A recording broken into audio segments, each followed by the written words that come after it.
Racism in America and typecasting in Hollywood led to one scene in The Chinese Connection in which Lee was able to vent his rage over the prejudice he encountered.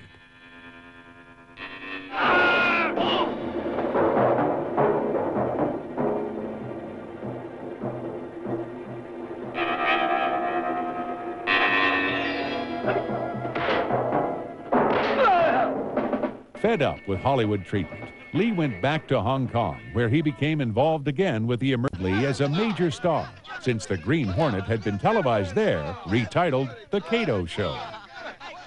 Lee brokered his fame into getting the starring roles in kung fu movies, signing a two-picture deal with film producer Raymond Chow. The first was a modern-day martial arts saga, The Big Boss, shot on location in Thailand. The Big Boss was released in the United States as Fists of Fury. Lee played a youth sent by his parents out of Hong Kong to relations in Thailand to keep him out of trouble, much as Lee himself was sent to America by his father. Good luck, Chick. He arrives at a small village in Thailand where he gets work with his friends at an ice factory. Unbeknownst to them, the ice factory is run by drug-smuggling gangsters. They ruthlessly kill anyone who stumbles onto their operation.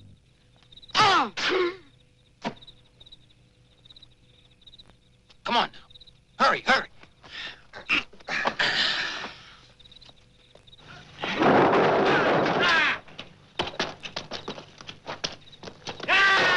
Naturally, when Lee's friends start disappearing, he is obliged to investigate and gets into predictable trouble. Get going. Go on. Again and again, Lee is forced to break his promise about not getting into fights. You know, I broke a promise. Never to fight again.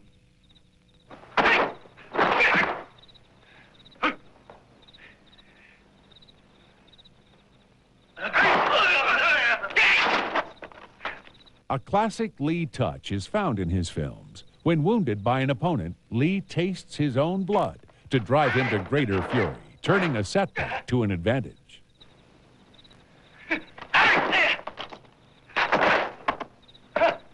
The trail of bodies leads him to the Big Boss, the head gangster who owns the factory, and the two pair off in the final furious battle.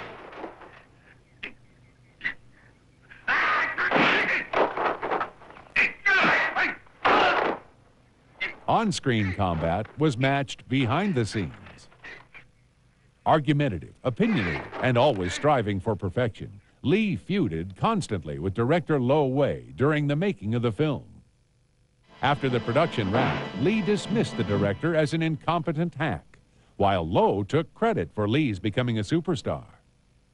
Despite the clashing wills, Fists of Fury was a tremendous success in Hong Kong and in Asia. Gangsters were very much a part of Hong Kong life, and they made their presence felt off-screen as well as on.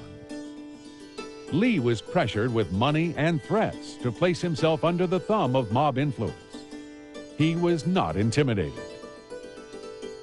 Knowing he risked running afoul of the gangs, Lee fearlessly campaigned for better pay and working conditions for the stunt performers and other below-the-line personnel in the Hong Kong film industry.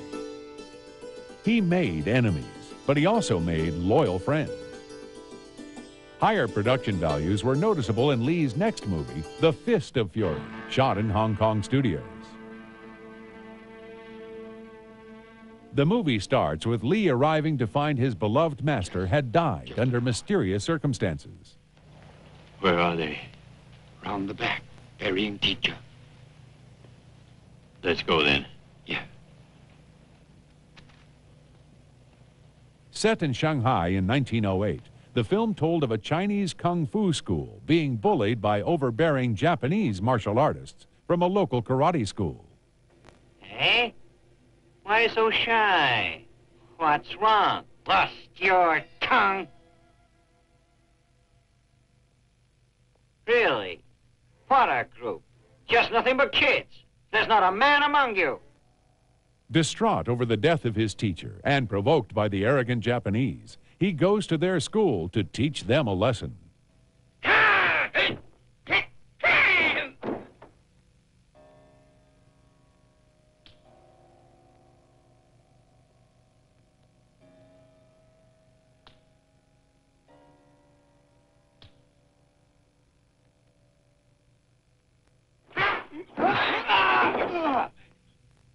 Soon, Lee learns it was the Japanese who poisoned his teacher.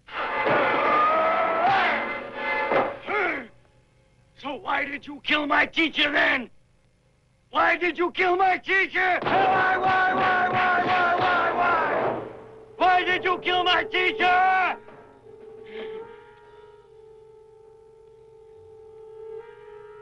Ultimately, Lee's quest for vengeance takes him to furious duels to the death with the karate school's top masters.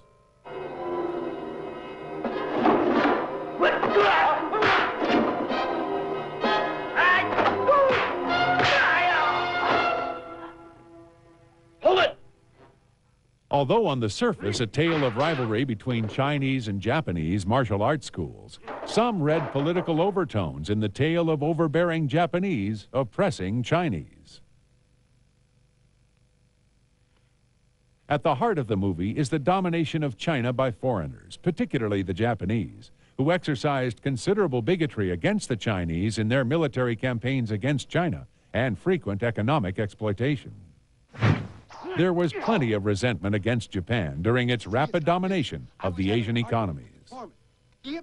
Even though the film's grim message was of confrontation and revenge, Lee got to show off some of his humorous side, such as playing a telephone repairman, spying on the Japanese.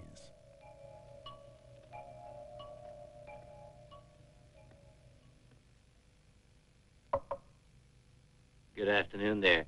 I'm from the telephone company. He also played an old man selling a newspaper to the policeman searching for him. Sir, why not try to get back to Ching Wu School? Karate champion Bob Wall played a Russian boxer hired by the Japanese to kill Lee. Although always defeated in the end, Wall had the privilege of being Lee's opponent in 4 of his movies.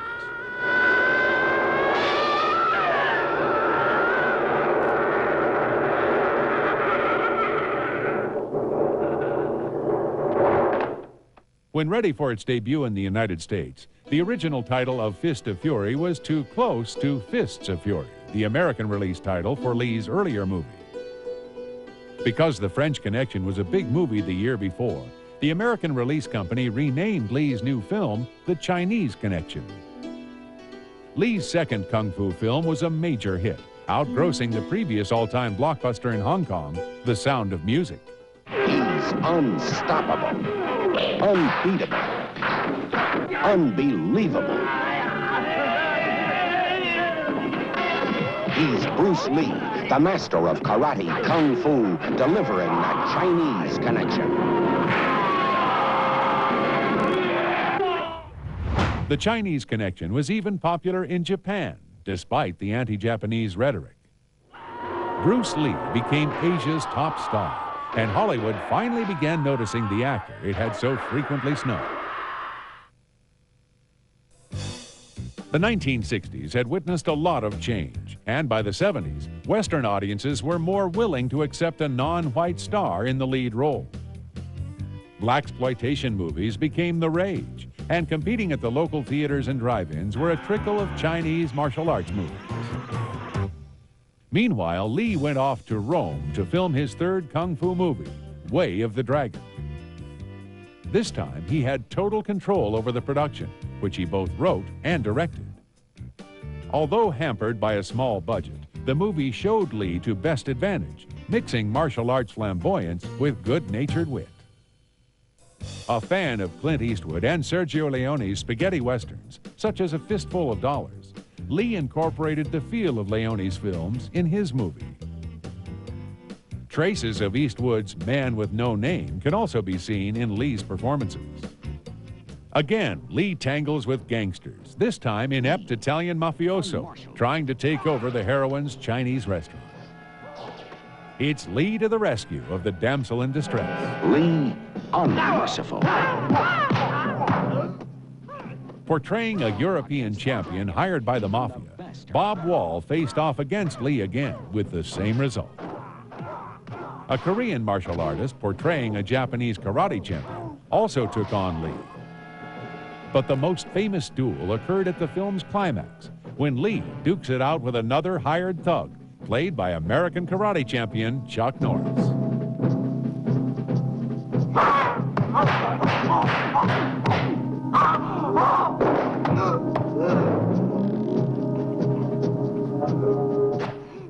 Many consider it the classic martial arts battle on film, marked with Lee's impish humor. Between films, Lee worked on his book, describing his martial arts philosophy.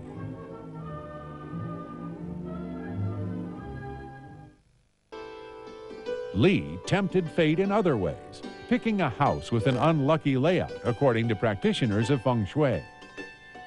His nickname, Little Dragon, also was considered unlucky, but Lee had little patience with superstition. However, the toll of constant work began to tell on Lee. Production was haphazard, with no clear script.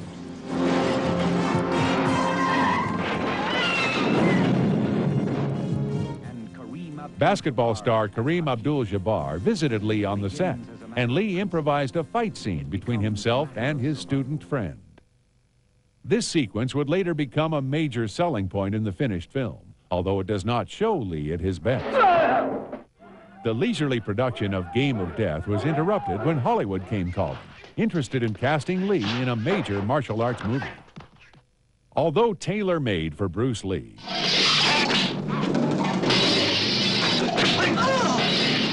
Warner Brothers Studio added on 2 more good guys in the script. The blaxploitation craze helped lead to the casting of karate champion Jim Kelly. Your style is unorthodox. It is not the art, but the combat that you enjoy. The winning. Veteran actor John Saxon was also cast because producers still weren't sure whether the movie would succeed without a Caucasian star. There's a point I won't go beyond. Now he must face the hands of death. Compared to the small budget usually associated with kung fu films, the flamboyant production values of Enter the Dragon quickly made it the Rolls-Royce of martial arts movies. Even so, the script was constantly being revised and rewritten, and the production was so troubled that few thought it would ever see a theater. The international cast and crew suffered the curse of Babel as translators were needed to get instructions among the several languages spoken on the set. At the center of the plot was the bad guy, the drug lord Han, part James Bond supervillain, part Fu Manchu. Lee played a kung fu teacher recruited by British intelligence to infiltrate the drug lord's fortress by entering a martial arts competition on his island lair. The competition is merely a facade for Han's recruitment of henchmen to serve his international drug ring. Hong Kong star Angela Mao played Lee's sister, who dies rather than submit to the villain's henchman, played by Bob Wall. Wall had been the Russian boxer Lee defeated in the Chinese Connection, the European champion in Way of the Dragon, and Lee